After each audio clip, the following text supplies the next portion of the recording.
I realized that the human mind, if you can put it in a very quiet, calm place and get it to calm down and not be so spastic, that you could possibly make this work out for you. How bad are you really?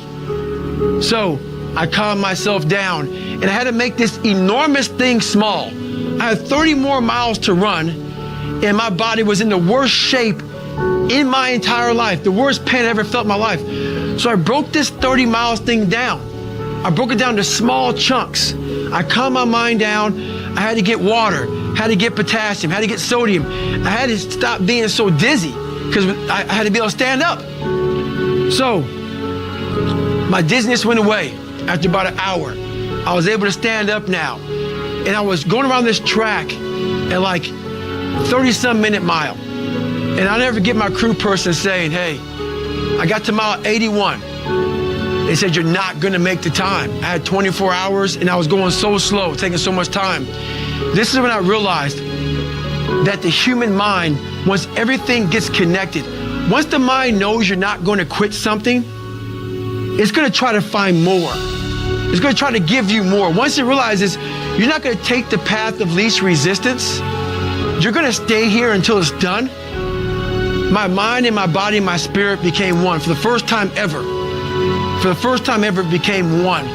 And I went to a level that I never thought was humanly possible for myself or anybody else. In that shape that I was in, I was able to run 19 miles. And I ran 19 miles, did 100 miles, actually did one more mile. I did 101 miles in 18 hours and 56 minutes. I'd overcome so many obstacles in my life, and this was the final crucible for me. And I got through it. And at the end of this race was such clarity to me. And it was just the most amazing thing I ever do in my life. I was at the very edge of my capability and wasn't sure that I could take one more step. I felt like I'd drained 99% from my tank at least. My gas light was on, my engine shuddering, yet I knew I had to find more if I was going to finish this race and get myself into bad water. But how do you push yourself when pain is all you feel with every step? When agony is a feedback loop that permeates each cell in your body, begging you to stop. That's tricky because the threshold for suffering is different for everybody. What's universal is the impulse to succumb, to feel like you've given everything you can and that you are justified in leaving a job undone. By now, I'm sure you can tell that it doesn't take much for me to become obsessed. Some criticize my level of passion, but I'm not down with the prevailing mentalities that tend to dominate American society these days. The ones that tell us to go with the flow or invite us to learn how to get more with less effort. Fuck that shortcut bullshit. The reason I embrace my own obsessions and demand and desire more of myself is because I've learned that it's only when I push beyond pain and suffering, past my perceived limitations, that I'm capable of accomplishing more physically and mentally. In endurance races, but also in life as a whole. And I believe the same is true for you. The human body is like a stock car. We may look different on the outside, but under the hood, we all have huge reservoirs of potential and a governor impeding us from reaching our maximum velocity. In a car, the governor limits the flow of fuel and air so it doesn't burn too hot, which places a ceiling on performance. It's a hardware issue. The governor can easily be removed, and if you disable yours, watch your car rocket beyond 130 miles per hour. It's a subtler process in the human animal. Our governor is buried deep in our minds, intertwined with our very identity. It knows what and who we love and hate. It's read our whole life story and forms the way we see ourselves and how we'd like to be seen. It's the software that delivers personalized feedback in the form of pain and exhaustion, but also fear and insecurity. And it uses all of that to encourage us to stop before we risk it all. But here's the thing, it doesn't have absolute control. Unlike the governor in an engine, ours can't stop us unless we buy into its bullshit and agree to quit. Sadly, most of us give up when we've only given around 40% of our maximum effort. Even when we feel like we've reached our absolute limit, we still have 60% more to give. That's the governor in action. Once you know that to be true, it's simply a matter of stretching your pain tolerance, letting go of your identity and all your self-limiting stories so you can get to 60%, then 80% and beyond without giving up. I call this the 40% rule. And the reason it's so powerful is that if you follow it, you will unlock your mind to new levels of performance and excellence in sports and in life. And your rewards will run far deeper than mere material success. The 40% rule can be applied to everything we do, because in life, almost nothing will turn out exactly as we hope. There are always challenges, and whether we are at work or school or feeling tested within our most intimate or important relationships, we will all be tempted to walk away from commitments, give up on our goals and dreams, and sell our own happiness short at some point, because we will feel empty, like we have no more to give when we haven't tapped even half of the treasure buried deep in our minds, hearts, and souls. I know how it feels to be approaching an energetic dead end. I've been there too many times to count. I understand the temptation to sell short, but I also know that impulse is driven by your mind's desire for comfort, and it's not telling you the truth. It's your identity trying to find sanctuary, not help you grow. It's looking for status quo, not reaching for greatness or seeking wholeness. But the software update that you need to shut your governor down is no supersonic download. It takes 20 years to gain 20 years of experience. And the only way to move beyond your 40% is to callous your mind day after day, which means you'll have to chase pain like it's your damn job. Imagine you're a boxer, and on your first day in the ring, you take one on your chin. It's gonna hurt like fucking hell, but at year 10 of being a boxer, you won't be stopped by one punch. You'll be able to absorb 12 rounds of getting beat the fuck down and come back the very next day and fight again. It's not that the punch has lost power. Your opponents will be even stronger. The changes happen within your brain. Your tolerance for mental and physical suffering will have expanded because your software will have learned that you can take a hell of a lot more than one punch. And if you stay with any task that is trying to beat you down, you will reap rewards. Not a fighter. Say you like to run, but have a broken pinky toe. I'll bet if you continue running on it, pretty soon you'll be able to run on broken legs. Sounds impossible, right? I know it's true, because I've run on broken legs, and that knowledge helped me endure all manner of agonies on the ultra circuit, which has revealed a clear spring of self-confidence that I drink from whenever my tank is dry. But nobody taps their reserves 60% right away or all at once. The first step is to remember that your initial blast of pain and fatigue, your governor talking. Once you do that, you are in control of the dialogue in your mind, and you can remind yourself that you are not as drained as you think, that you haven't given it your all, not even close. Buying into that will keep you in the fight, and that's worth an extra 5%. Of course, that's easier listened than done. It wasn't easy to begin the fourth lap of the Hurt 100 because I knew how much it would hurt. And when you are feeling dead and buried, dehydrated, wrung out, and torn the fuck up at 40%, finding that extra 60% feels impossible. I didn't want my suffering to continue. Nobody does. That's why the line fatigue makes cowards of us all. It's true as shit. Mind you, I didn't know anything about the 40% rule that day. The Hurt 100 is when I first started to contemplate it, but I had hit the wall many times before, and I had learned to stay present and open-minded enough to recalibrate my goals, even at my lowest. I knew that staying in the fight is always the hardest and most rewarding first step. Of course, it's easy to be open-minded when you leave yoga class and are taking a stroll by the beach, but when you're suffering, keeping an open mind is hard work. The same is true if you are facing a daunting challenge on the job or at school.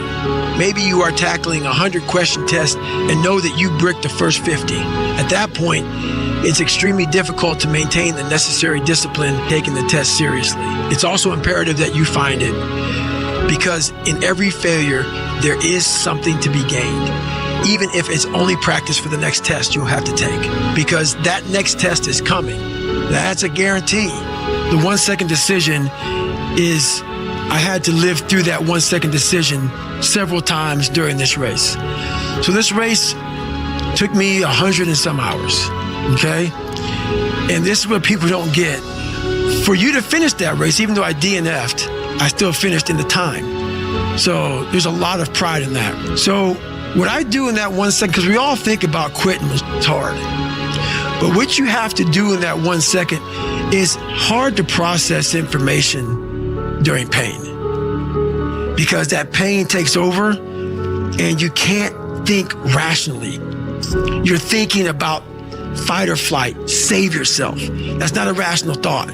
It's not a thought that's going to get you through hard times. Most people fail that 1 second. So what happens, what I do in that 1 second, and there's a bigger process to all this, but in that 1 second, I physically stayed in that water. Because if I get out of the water, I quit. So I physically stay in the water, but mentally, I'm on the beach with the instructors. And the instructors, it's cold outside, so they got these parkas on. They got their cup of Joe, and they're warm because they've already been through it. So now it's your turn to go through it. So mentally, I get back with them. I'm still in the water physically, but mentally, I'm back with them. I'm chilling. I got my parka on, and now I'm thinking logically because I'm warm now. Mentally, I'm warm. I've taken that 1 second. Let's not quit yet, Goggins. Let's think about your options. Where are you going to end up if you quit this? Where are you going to go? What are you going to say to yourself? Because you know you're going to get warm. The second you get out of this water, you can take a shower and you could be warm. And you could be, and in 5 days you could be out. So I start thinking logically. I calm my brain down because your brain just wants to get out. Ring the bell, push your helmet down, get warm, and then you're really and these are the things you have to think about in the 1 second decision. So that's what that's all about. It's about gaining control of your mind, putting things back in the proper perspective, and then saying, I really do want to be here. And I'm going to have a bunch of these 1 seconds through this 130-hour journey. And I have to learn to control these, because if I fail one of these 1 seconds, I will not be a SEAL. I will not be a doctor. I will not be a lawyer. I will not be whatever the it is. So that's how important that 1 second decision is. It's all about your mind takes control of you. You have to say, you, I run this. And that's what that's all about.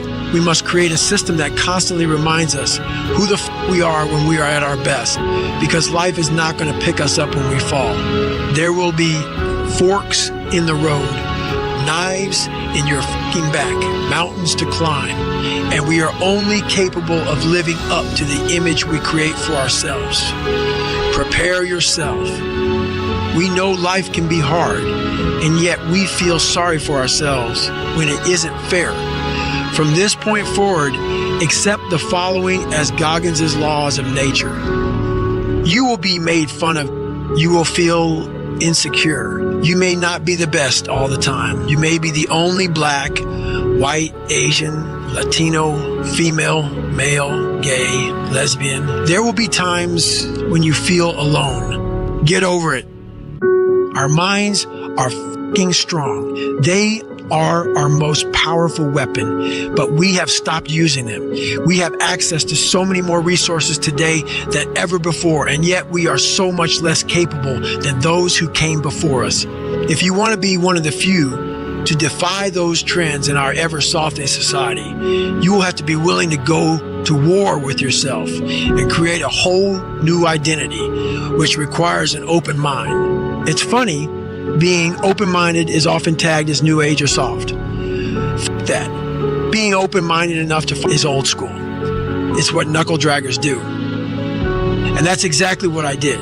Failure is just a word. For me, failure was me having more information on how to succeed. That's all failure became to me. So I failed so much. Pull-up records, running events, had to quit this, buds, Rangers, all this crap I had to go. All that was, I failed because of these reasons here. Go back to the drawing board, figure out the right equation, put it together, go back, fail again. But I got more information. So everything I was afraid of, I made sure to meet it right in the face and overcome it.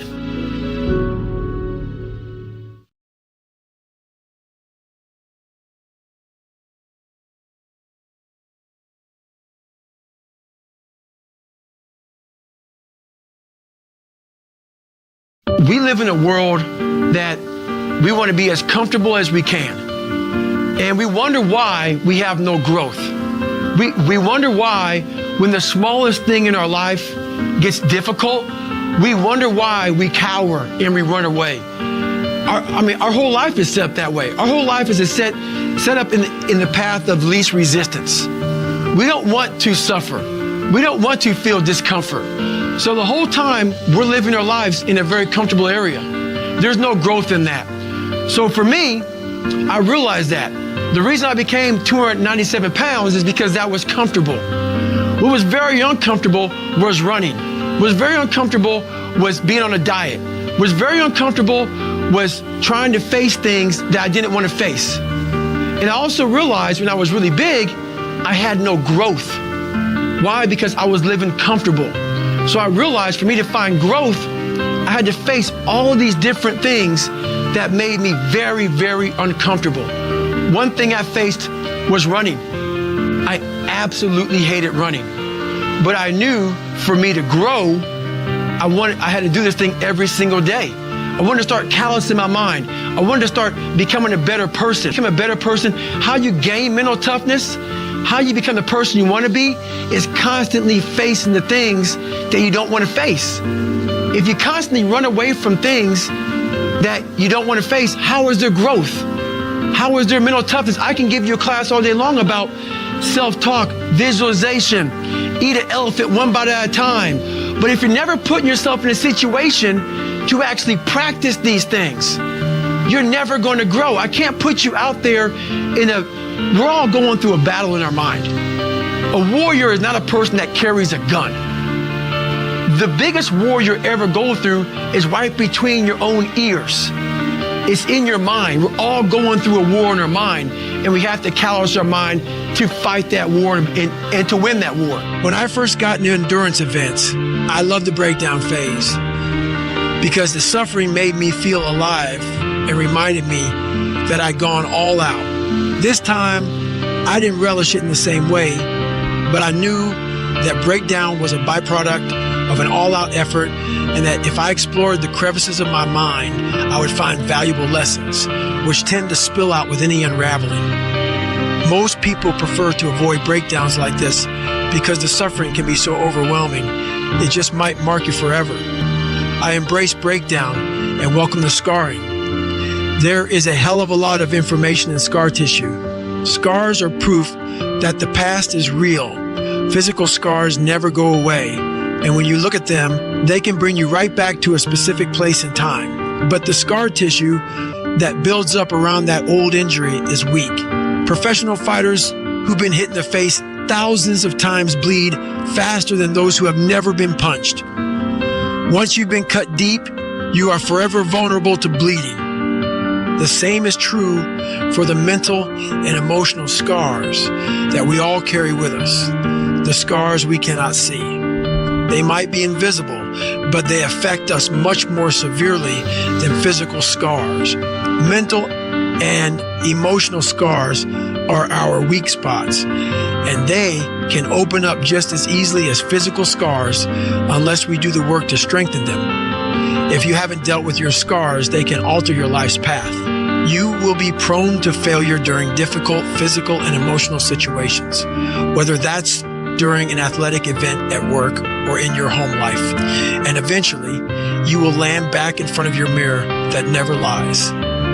Breakdown is its own kind. Whatever you're made of is laid out in front of you, clear and plain. Your history and mindset become a weathered old map, ridged with your scars. And if you read them like an archaeologist on a dig, you might uncover the code you need to rise again and become better and stronger.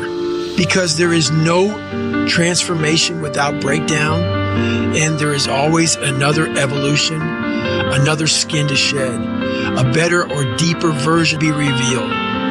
Every morning I wake up, it's not just about working out, but for me, working out has been a very big growth. So for me, if I am not challenging myself every day, and I swear to God, people will not believe it, I was over almost 300 pounds twice in my life. A person that does that twice in his life does not enjoy cardiovascular activity, okay? Yeah. So people can put anything they want to in their head. I did realize one thing. The things I don't enjoy that I still do, that's where growth is at.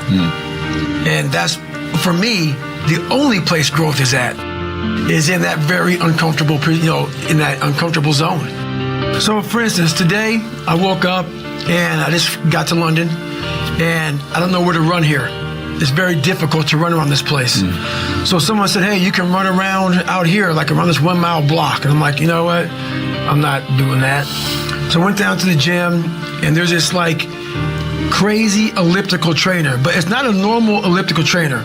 It's one that you like almost self-power. So I got on that thing and I realized, man, it sucks. And after like 2 minutes, I'm like, I don't want to do this. So right then I realized, it looks like we're going to be here for a while. So I did that for 2 hours and 45 minutes. So I'm not saying do that, but that's something I did today. Once my mind said, you know what, let's not do this today. And I said, well, since my mind went there, I redirected it and said, just for having that weak thought, we're going to be on here for a while. For many people, the haunting begins the minute they wake up. Maybe they are fat or disabled, feel ugly, or are failing and overwhelmed at school or work, and it consumes them. Their obsession with their own imperfections and faults suffocates self-respect and submarines progress. And from the time they get out of bed until they're able to crawl back in that night, the only thing on their agenda is avoiding exposure and surviving another day in hell. When that's how you feel about yourself, it's impossible to see possibilities or seize opportunities. We have to learn to stop looking for a sign that the hard time will end. When the distance is unknown, it is even more critical that you stay locked in so the unknown factor doesn't steal your focus. The end will come when it comes, and anticipation will only distract you from completing the task in front of you to the best of your ability. Remember, the struggle is the whole journey. That's why you're out there. It's why you signed up for this race or that class or took the damn job. There is great beauty when you're involved in something that is so hard. Most people want it to end. We can make any obstacle as big or small as we like. When you're climbing a mountain or involved in any other difficult task, the only way to free yourself from the struggle is to finish it. So why bitch about it when it gets hard? Why hope it will end soon when you know it will end eventually? When you complain and your mind starts groping for the eject button, you are not bringing your best self to the task, which means you are actually prolonging the pain. The hard chargers keep their heads down and hammer away. They have trained their minds to stay hard in those hard moments. They recognize the false summit for what it is and will always act as if they are nowhere near the top.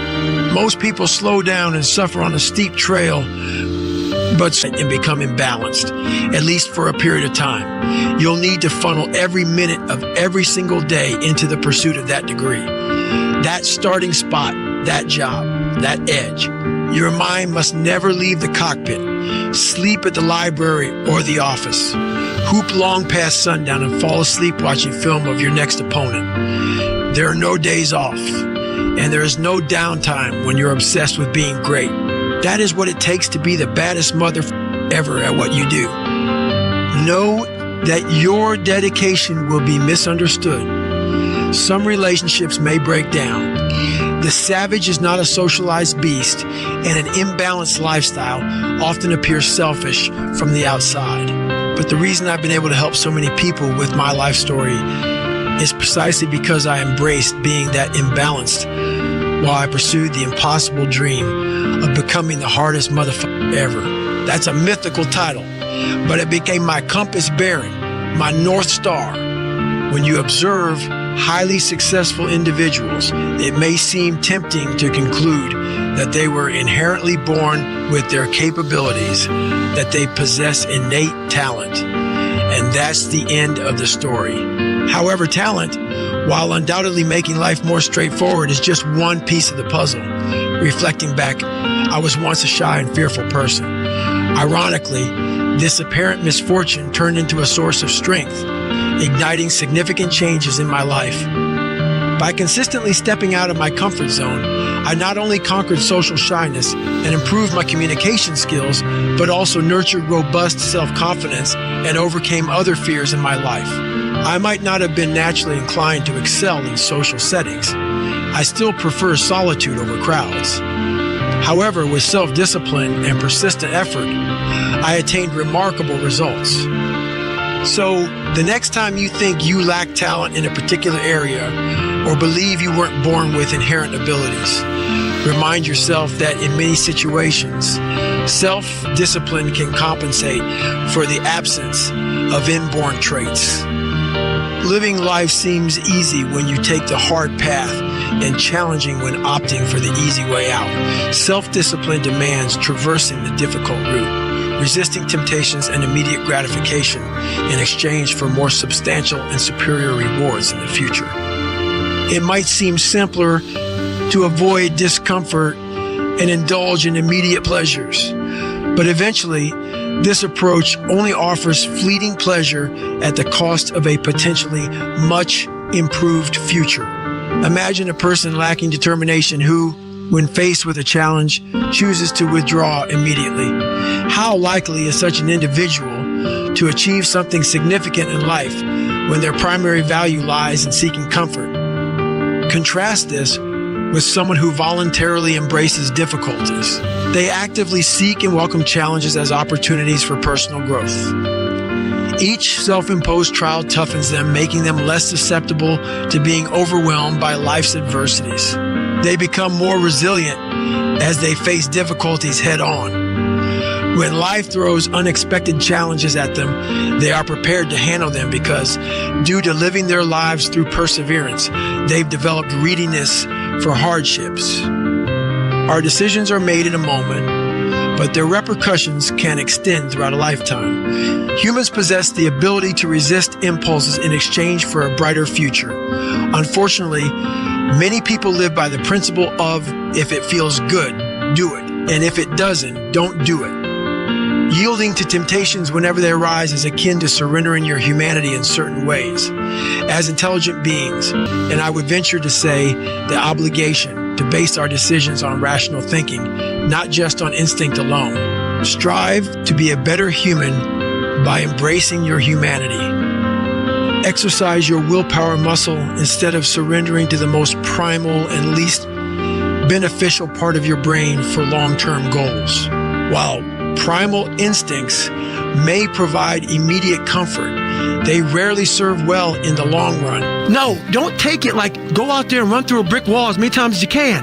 No, I'm not saying be me. Don't run 205 miles at one time. I'm not saying do that.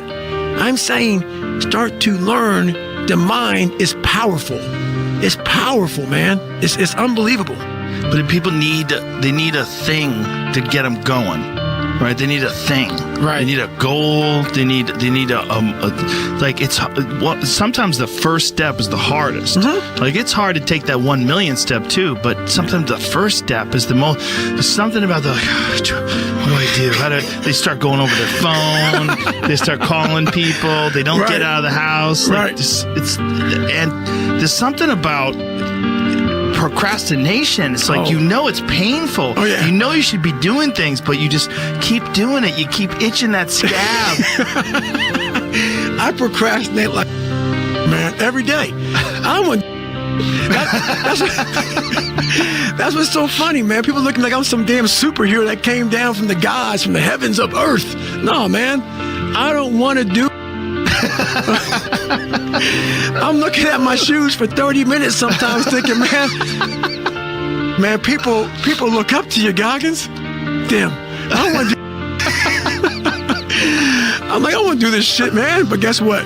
You do it. I'm going to do it. As long as you do it. And that's what I know about it, man. That's what I stopped doing. I'm thinking, man, you sit here, you look at your shoes for 30, 40 minutes.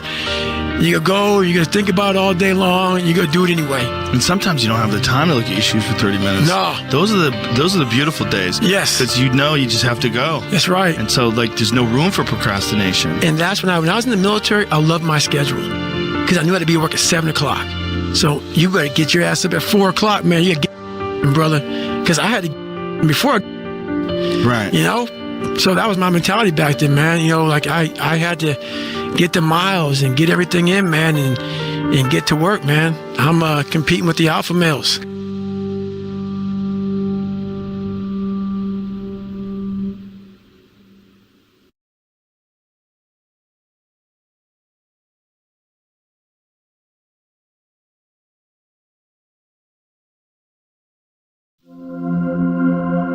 If you could define happiness for you, what would that be? It's overcoming yourself at all costs, whatever that takes. To be at the point of your life where you don't care about being judged. You can be in a room of 1 million people and they all hate you, and you walk in and you go like this.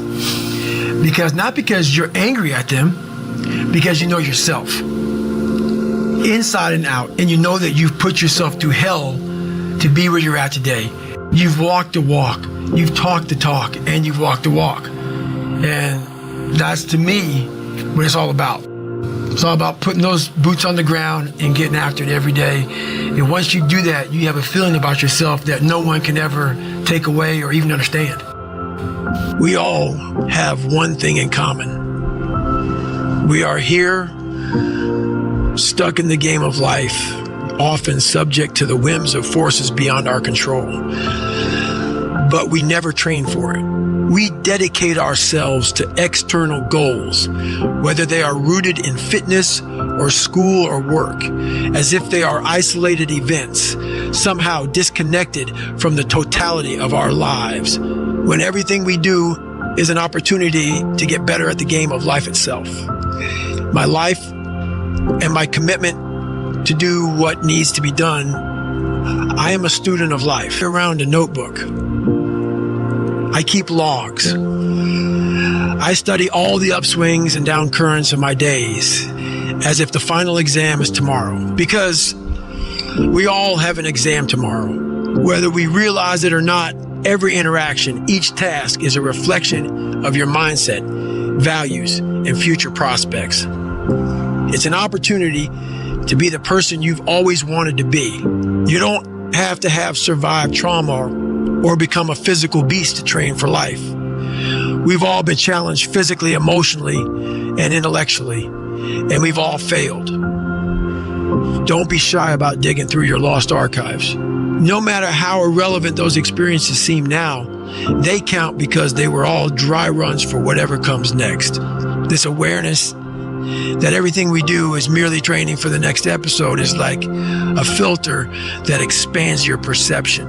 When you get assigned something at work or school that you don't want to do, step into a conflict you didn't see coming, someone close to you gets sick or dies, or a relationship falters, you will see these challenges as new chapters in life's textbook, which you can study to make sure that the next season of loss won't be such a kick in the knees.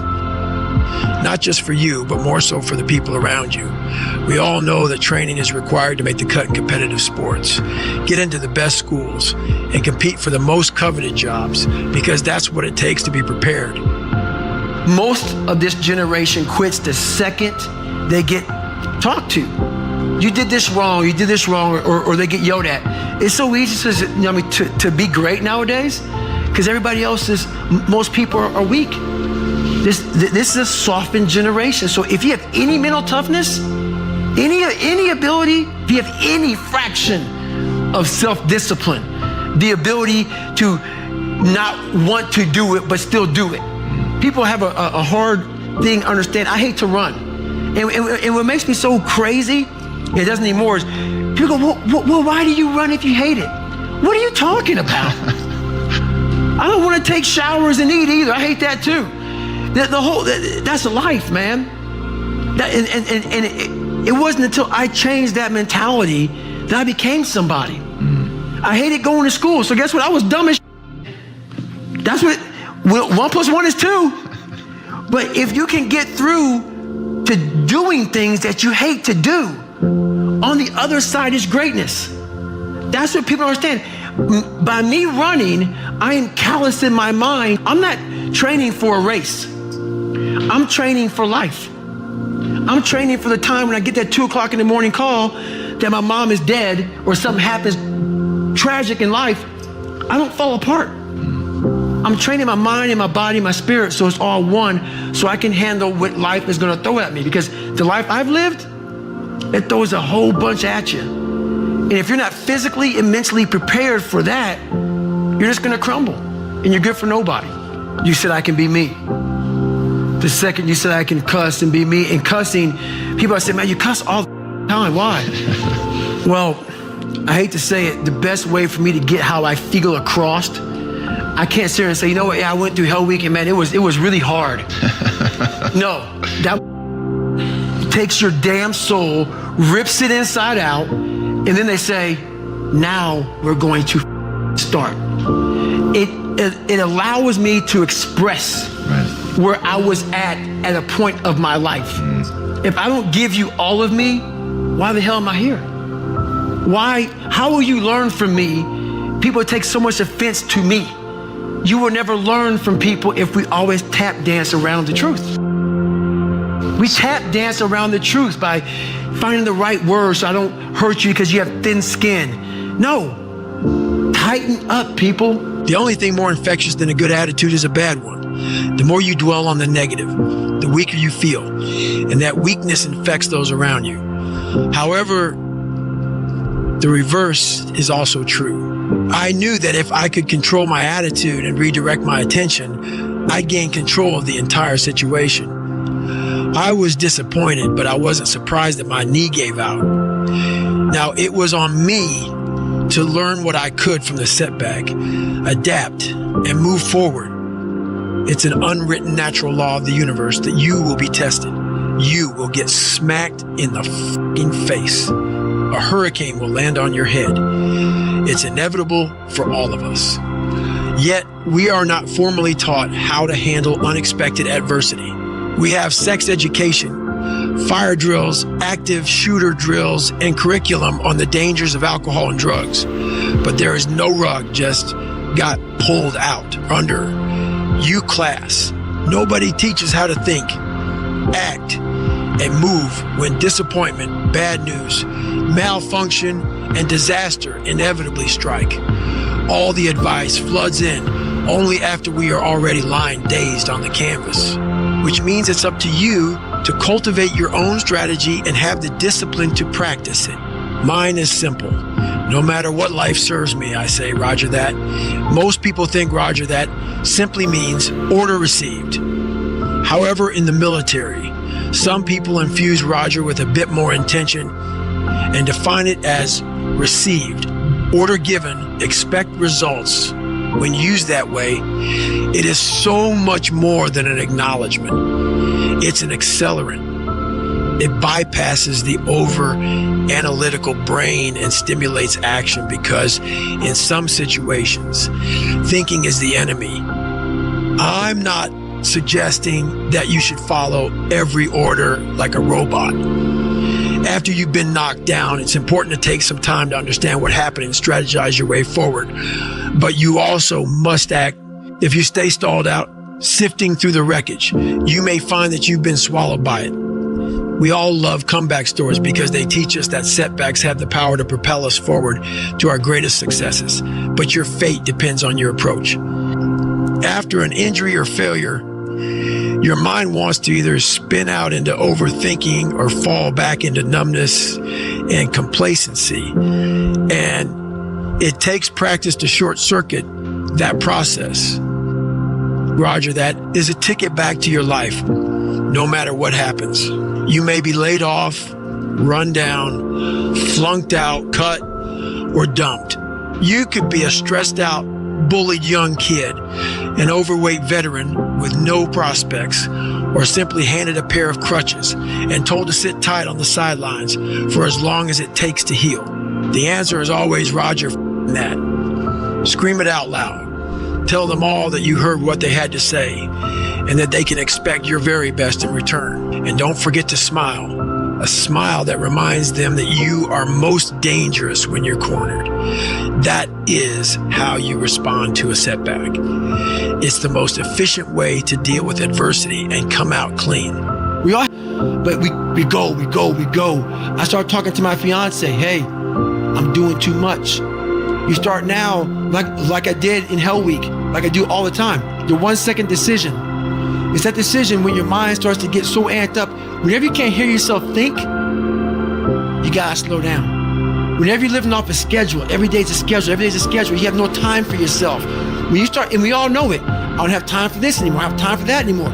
That's when your mind and your body are saying, think about that. I'm neglecting my fiance, I'm neglecting my disciplines of life, I'm neglecting my reading, my learning, my workouts, my diet. When you start neglecting all of that, you neglect one of them, you can neglect all of them a long time. It's gonna haunt you. When you start seeing that, my God, I haven't eaten right in a long time, haven't been sleeping right in a long time, it can only be one of those things to take you off. So I'm very aware of my eating, my sleeping, my disciplines of life. And when I started to get too far away from them, it's a hard stop. Because what made me are the not just disciplines, the self-disciplines of life. And those are always in front of you. If you have any, they're always in front of you. So that's my hard stop. I'm afraid a lot, but I've learned to flip fear by facing whatever it is I'm scared of head on. When I first started to face my fears, I was tentative as that's normal, and the emotions and discomfort I felt were proof of how potent this process can be. My anxiety stirred and my adrenaline pumped as my mind edged closer to what I was so desperate to avoid. But within all that energy is a mental and emotional growth factor that can lead to self-empowerment. Just as stem cells produce a growth factor that stimulates cellular communication, muscle growth, and wound healing in the body, fear is a seed pod packed with growth factor for the mind. When you deliberately and consistently confront your fear of heights or particular people, places, and situations that unsettle you, those seeds germinate and your confidence grows exponentially. You might still hate jumping off high things or swimming beyond the waves, but your willingness to keep doing it will help you make peace with it. You may even be inspired to try to master it. That's how a kid who was afraid of the water his whole life became a Navy SEAL. Some people take the opposite path and hide from their fears. They are like villagers terrorized by rumors of a dragon to the point that they cannot leave their own property. They cower, and that dragon, who they have never seen themselves, only gains strength and stature in their minds, because when you hide from whatever it is that freaks you out, that growth factor works against you. It will be your fear that grows exponentially while your possibilities become ever more limited. I had 40 miles of steady altitude gain in front of me. That is a lot of time to contemplate last year's breakdown, and quick cuts of me doubled over, begging for breath did flash in my head, but each step up onto another hump of the dragon's spine confirmed my commitment to the task at hand, until I became the knight who turned up in that village one quiet evening, sharpened my sword, and slayed the motherfucking dragon.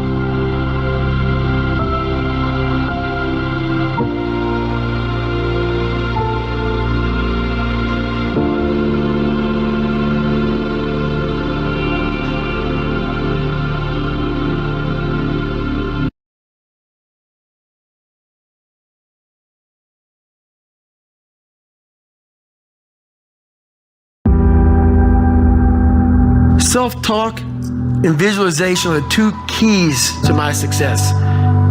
I believed for that last 19 miles, I was indestructible, because I took myself in that chair, crapping up my back, peeing blood down my leg, shin splints, stress fractures.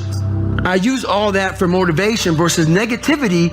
I use it for motivation. I said to myself, who on this fucking earth would still be going right now? You are. gotta be the hardest motherfucker on the planet. Is it true? I don't give a At that time, it got me to the finish line of that race. I believed it. I believe it today. I believed it enough to where my body said, he's not gonna stop. And I took all the negative things. I need to go to the hospital, this and that. And I used it all. Who the hell could even get on that chair? You did. Who the hell would even think about taping stretch fractures up? You did. All those things I use for motivation. When you really sit back at your life and you are in that dark room and you're looking at where you started from and you tell yourself, God, dog, man, my mom is this way. My soon-to-be stepdad got murdered. My dad beat the shit out of me. I can't read and write to save my fucking soul. I've lied about it to everybody. I've cheated on all these tests. My God, man. And then you put a goal in your mind. How are you gonna feel, man, when you accomplish this goal coming from that? Coming from the fucking hell you came from. A lot of people start from a good starting point. They have a good foundation. What if you can surpass all of these motherfuckers? What if everybody who was way up here started up here, and you started with no legs. You had to grow legs to even start walking, and then crawling, and then running, and then you start passing people with all this given to them. I had to use all this negative shit that was making me weak and horrible as a person. I had to use this as the power that now fueled me. I had to flip it on its head and say, hold up. This might be exactly what I need.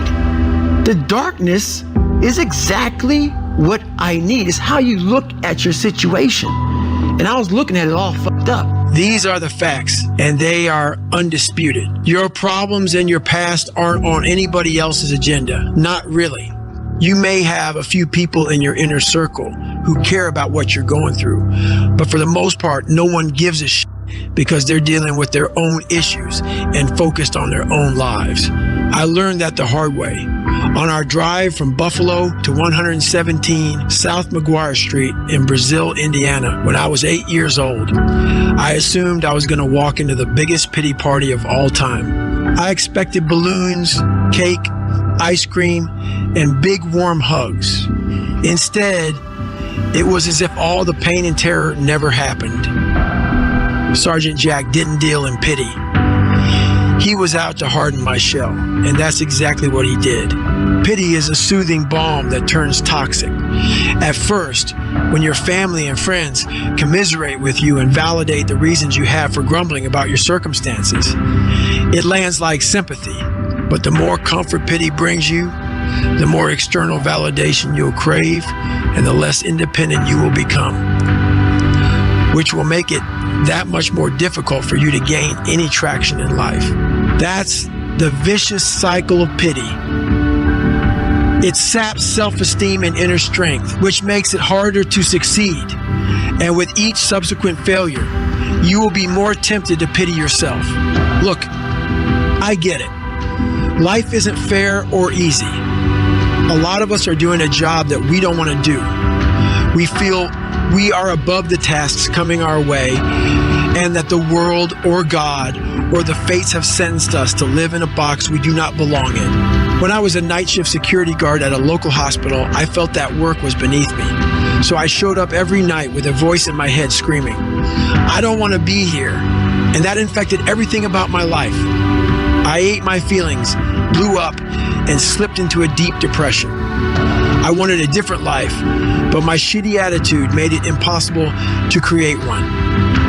Every minute you spend feeling sorry for yourself is another minute not getting better. Another morning you miss at the gym. Another evening wasted without studying. Another day burned when you didn't make any progress towards your dreams, ambitions, and deepest desires. The ones you've had in your head and heart your entire life. Every minute you spend feeling sorry for yourself is another minute spent in the dungeon thinking about what you lost or the opportunities that have been snatched away or squandered, which inevitably leads to the Great Depression. When you are depressed, you are likely to believe that nobody understands you or your plight. I used to think that way, but when Sergeant Jack banged that trash can lid inches from my ear in the morning, he was telling me I wasn't the only little boy who got whipped or suffered from toxic stress. Sometimes the emotions we feel are a product of a f***ed up past. Sometimes we just don't want to get up at 5 a.m. and do hours of chores before school because it sucks. Sergeant Jack expected me to perform no matter what I'd been through or what time it was. In response, my feelings got hurt. I stalled getting out of bed until the last possible moment and half-assed my way through my morning as part of a mindless, mopey rebellion. He didn't give a rat's ass. That grass still needed to be cut. The leaves needed to be raked, and the weeds needed to be pulled. No matter how much I belly ached, this work needed to get done, and it would get done by me.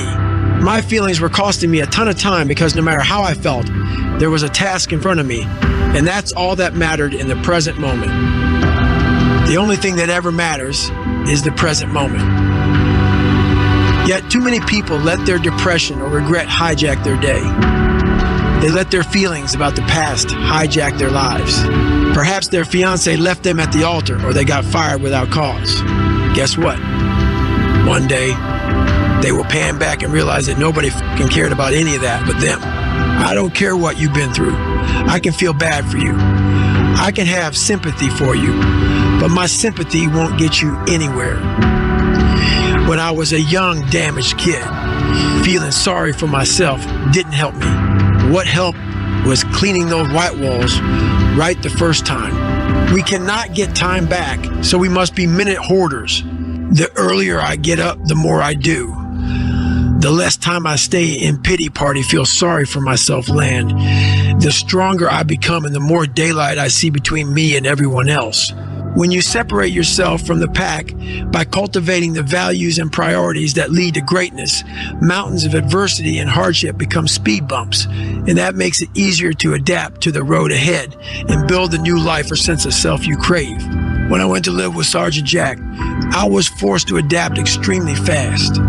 Everyone was hard on me my whole life, but I came out of all that with lessons learned that stuck with me. Those who learn to adapt survive and thrive. Don't feel sorry for yourself. Get strategic. Attack the problem. When you adapt, you will begin to see everything that comes your way as a stepping stone on your progression toward a higher plane. High-paying, esteemed jobs are generally not entry-level. You have to start somewhere, but most people see the thankless tasks that must be completed in order to advance as burdens instead of opportunities. That makes it impossible for them to learn. You've got to find the lesson in every shitty task or low-wage job. That requires humility. I wasn't humble enough to appreciate my experience and security, so my attitude was foul as f***. I thought I deserved much better, oblivious to the fact that almost everybody starts at the bottom, and from there, it's attitude and action that determine the future. Humility is the antidote to self-pity. It keeps you rooted in reality and your emotions in check. I'm not suggesting you should be satisfied with an entry-level job. I'm never satisfied, but you must appreciate what you have while staying hungry enough to learn everything you can. You need to learn to wash the dishes, flip the burgers, sweat over the deep fryer, sweep up the job site, work in the mailroom, and answer the phones. That's how you build proficiency. It's important to learn every aspect of any business before you move up. You can't rise if you're weighed down by bitterness and entitlement. Humility hardens your spine and encourages you to stand tall, secure in yourself, no matter what anyone else thinks. And that has tremendous value. I once heard a story about a master sergeant in the Army named William Crawford that exemplifies the power of humility. He retired in 1967 and took a job as a janitor at the Air Force Academy in Colorado Springs. The cadets he cleaned up after paid him little mind, in part because he was reportedly painfully shy, but also because these cadets were elite students on an officer track, and Master Sergeant Crawford was just a janitor, or so they thought. They had no clue that he was also a war hero. In September 1943, the 36th Infantry Division was getting blitzed by German machine gun fire and mortars during a pivotal World War II battle for a piece of Italian real estate known as Hill 424. The Americans were pinned down with no escape route until Crawford spied 3 machine gun nests and crawled beneath rivers of bullets to toss a grenade into each of them. His bravery saved lives and allowed his company to advance to safe ground, and after the 3rd direct hit, the Germans abandoned Hill 424, but not before they took Crawford prisoner. Presumed to be killed in action, tales of his heroism spread among infantrymen and traveled up the chain of command. In 1944, he was awarded the Medal of Honor, the highest decoration in the U.S. military, because everyone thought he was dead. His father accepted the medal on his behalf. Later that same year, he was found in a liberated POW camp, oblivious to the hype surrounding his name. In 1976, an Academy cadet and his roommate read about that battle and connected the dots. Their humble janitor had won the Medal of Honor. Can you imagine what went through their heads?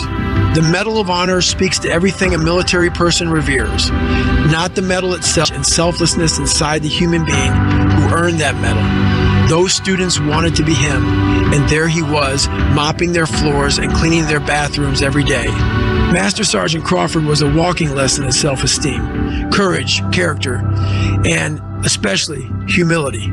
The way I see it, Master Sergeant William Crawford had figured it the f*** out.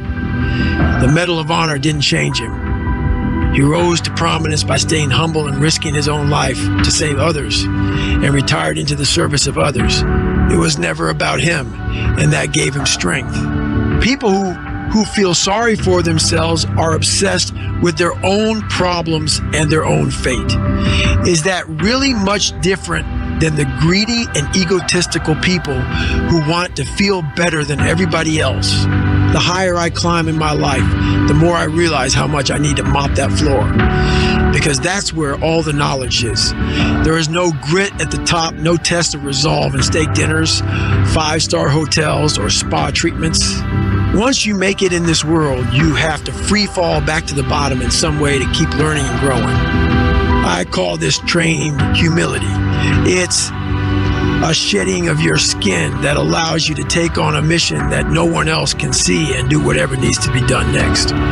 Trained humility is service, but also strength, because when you are humble enough to remember that you'll never know it all, each lesson you learn only makes you hungrier to learn more. And that will put you on a path that guarantees you will grow all the way to the grave. Continued growth only comes when you are willing to be humble.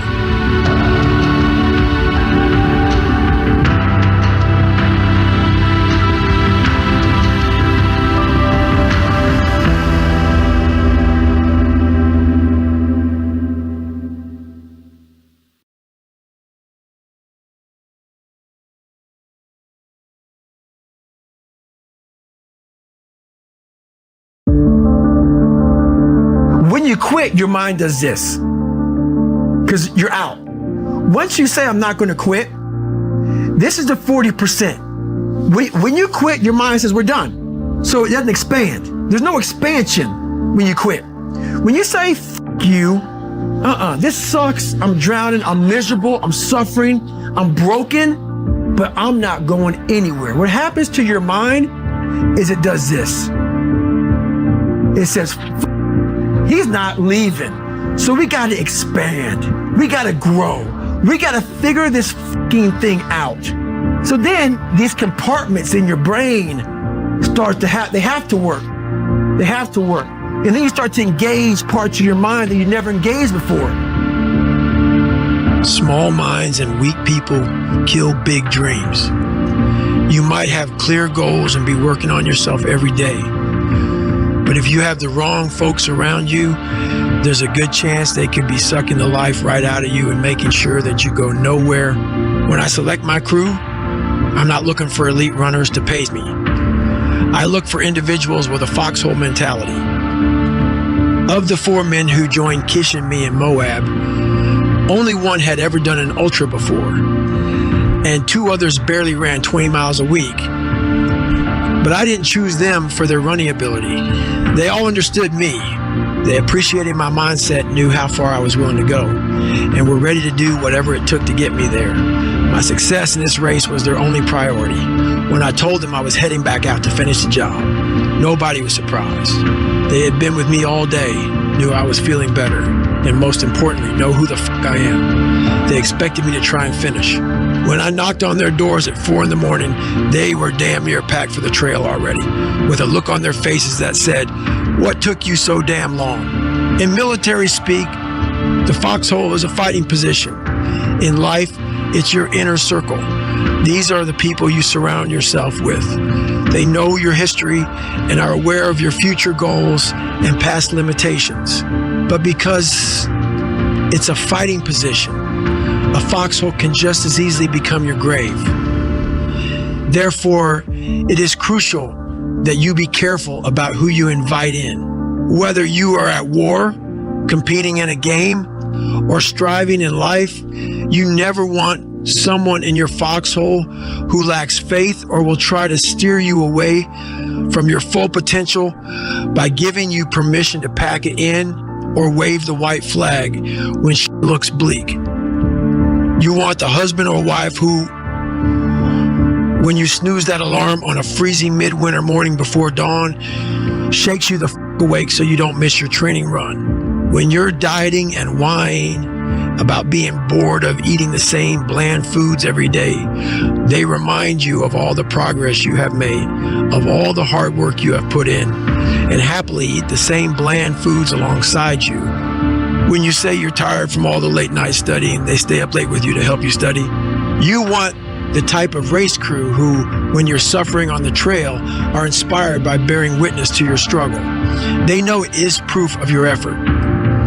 In turn, their refusal to give up on you can only inspire you to tap the reserves you'd forgotten were there and give more. They know the only time to shut down and walk away is after all options have been exhausted, even if that means yet another sleepless night or a last-minute change of schedule. When those are the motherfuckers in your foxhole, how can you not stay in the fight? Most people don't have a selection process for their foxhole. They invite all the old cronies and close relatives in by default, as if growing up with someone is the top qualification for foxhole membership. Old friends are great and shared. History is to be respected, but not every person who has been in your life a long time is looking out for your best interests.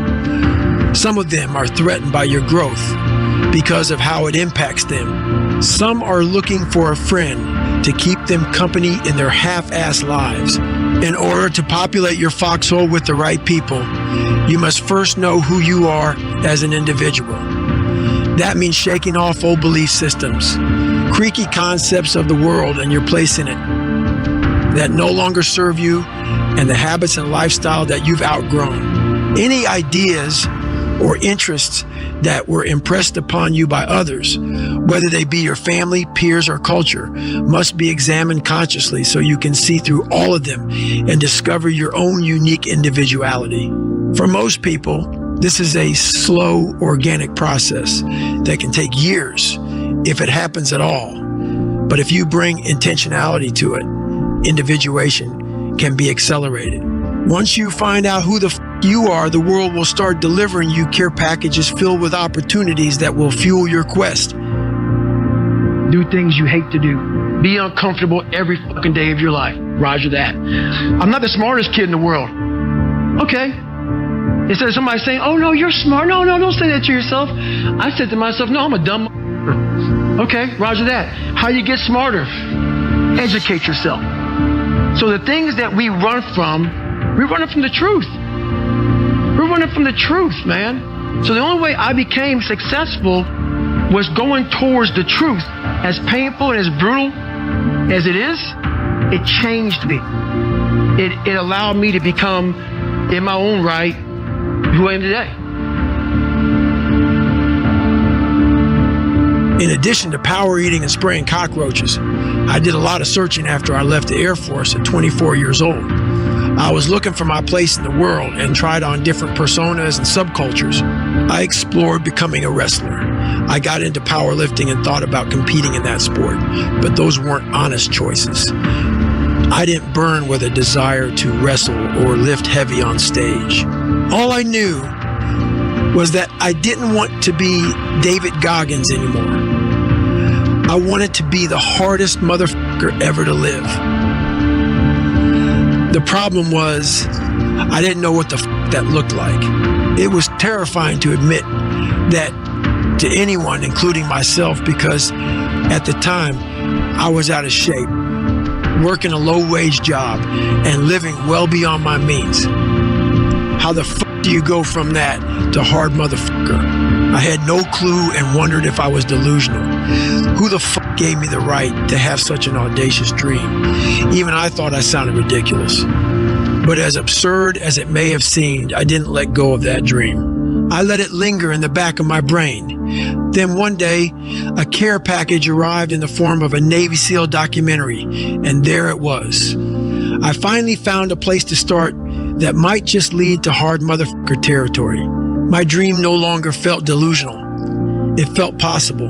My evolution had begun, but as my Navy SEAL future crystallized over the next several months, I learned that when you change, not everyone in your life will be on board. You will get some serious resistance, and it will be a pain in your ass. Everywhere I turned, I found family members, friends, and coworkers resistant to my evolution because they loved the Ecolab spraying, chocolate shake slurping fat ass.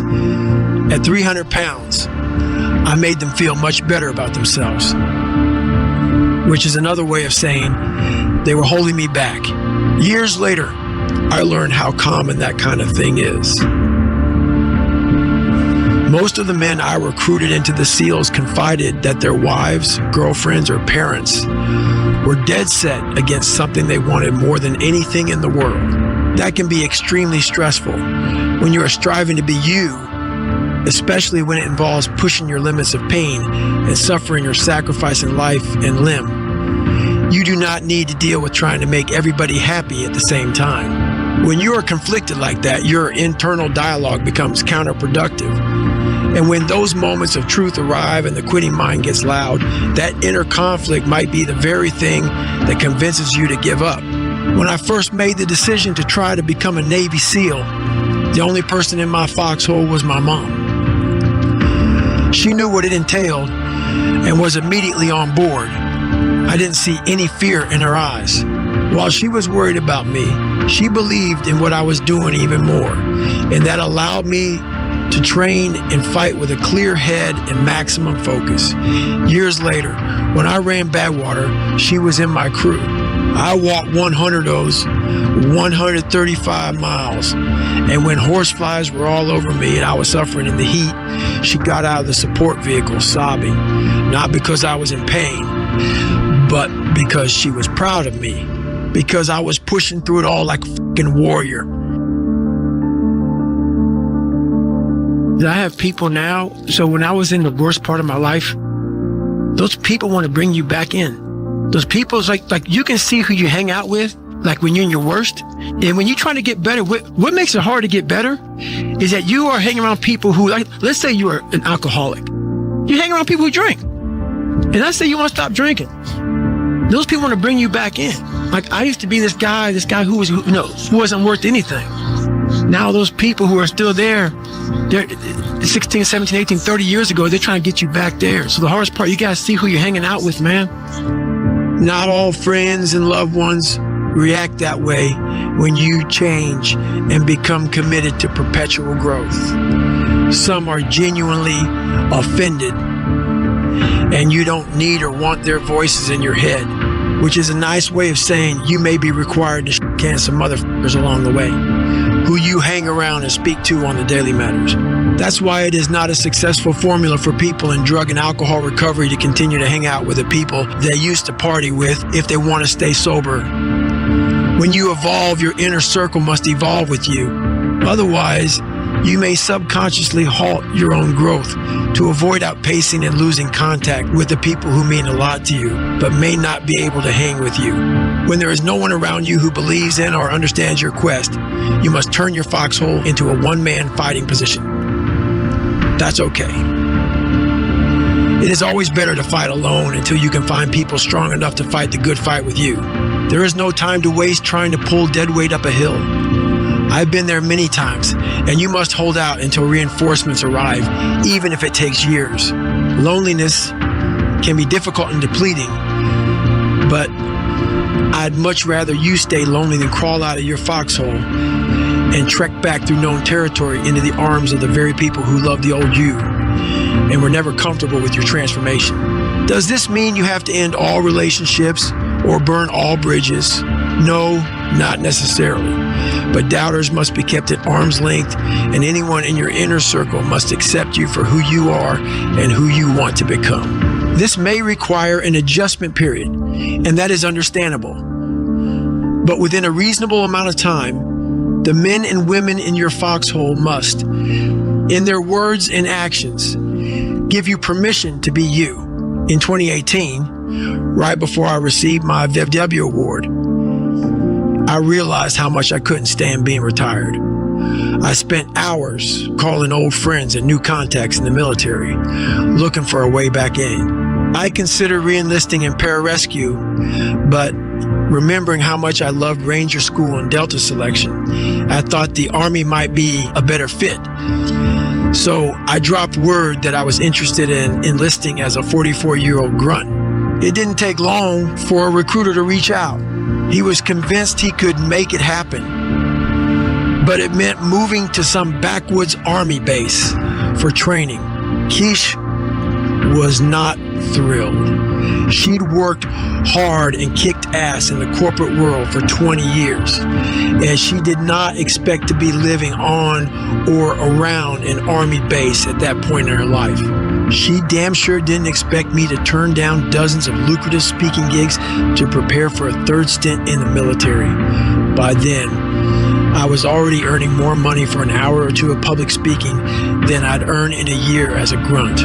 I found myself walking on eggshells, wondering if the woman I loved would want to stay with me. At the same time, I knew living someone else's idea of my life is a recipe for misery. In the end, for a number of reasons, I didn't re-enlist. I got into wildland firefighting instead. My mission hadn't changed. I was, and still am, trying to become the hardest motherfucker to ever live. That's not an ego trip.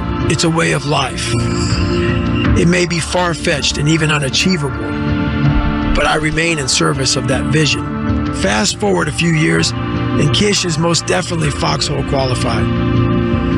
Now, she is the one who blocks off the fire season entirely and turns down every speaking inquiry that comes in for those months without even asking me, because she understands exactly who I am and what I'm about. She knows what my priorities are and fully supports them without question. She admires that I'm fulfilled by doing things that most people shy away from, and that the lure of money and fame do absolutely nothing for me, but leave me feeling empty. She wants me to find my very best. I'm wired the same way.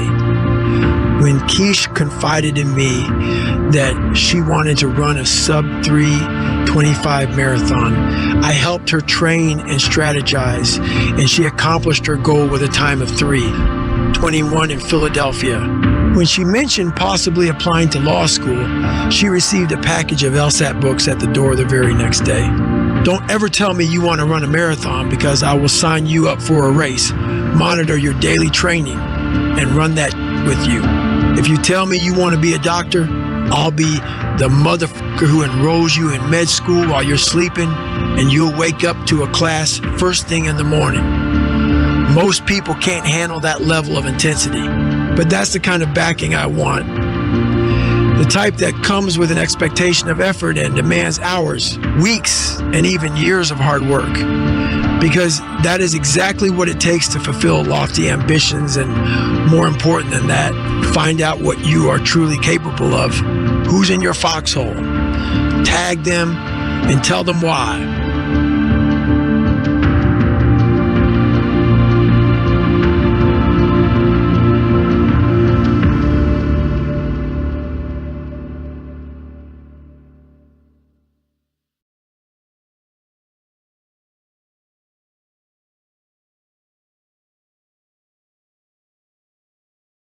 I'm not teaching good side of life.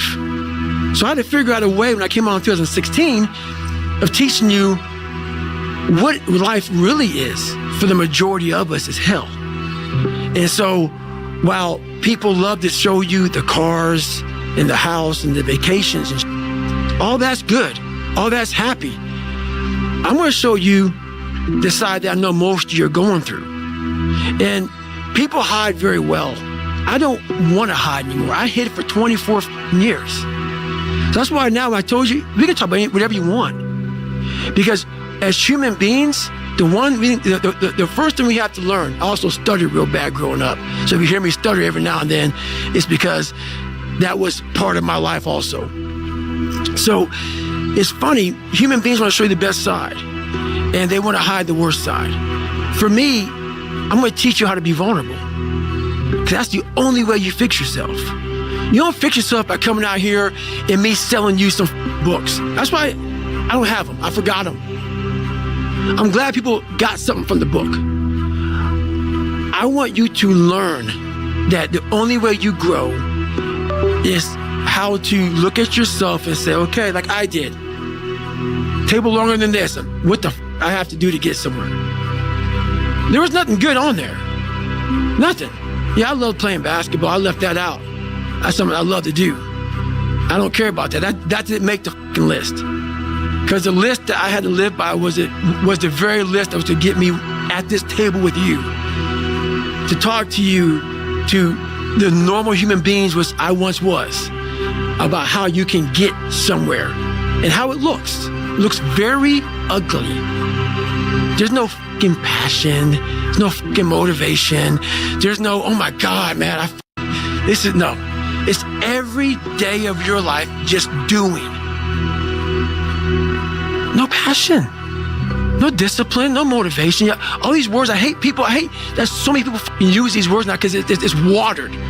It's someone sitting in a room by themselves and they figure themselves out and say, God, this is gonna fucking suck. Where's passion when you're 300 pounds? Where's the motivation when you can't read and write?